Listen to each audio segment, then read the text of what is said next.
ఇలాంటి మరిన్ని వీడియోస్ కావాలంటే మన ఛానల్ని సబ్స్క్రైబ్ చేయండి. ఇక వీడియోలోకి వెళ్తే first question, dots treatment is given to patients suffering from అంటే డాట్స్ వల్ల బాధపడుతున్న రోగులకు ఇవ్వబడే చికిత్స ట్యూబర్క్యులోసిస్. పదం కొంచెం కష్టంగానే ఉంటుంది, కానీ గుర్తుపెట్టుకోండి, tuberculosis. Next question, ELISA test is used for detection of.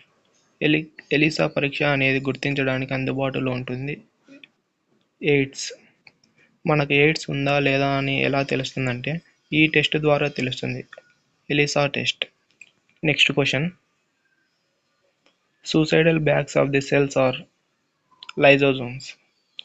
కింద 2D 3D ఫిగర్స్ ఉన్నాయి. 3D ఫిగర్లోని పైన బబుల్స్ ఉన్నాయి కదా, అయ్యే lysosomes. Okay. Next question,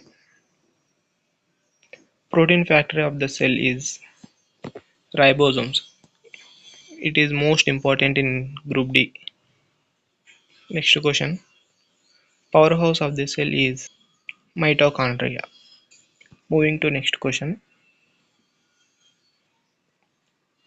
penicillin was discovered by Alexander Fleming. గుర్తుపెట్టుకోండి, అలెగ్జాండర్ ఫ్లెమింగ్. ఇది కూడా most important bit. Next question, who discovered polio vaccine? John Salk. Next question,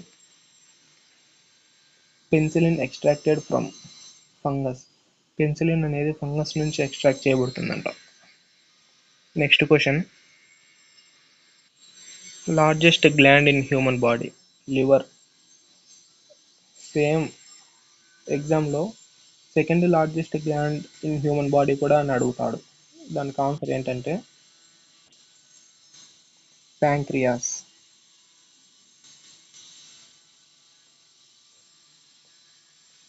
గుర్తుపెట్టుకోండి, చాలాసార్లు రిపీట్ అయ్యే క్వశ్చన్ ఇది. Next question, largest organ in human body?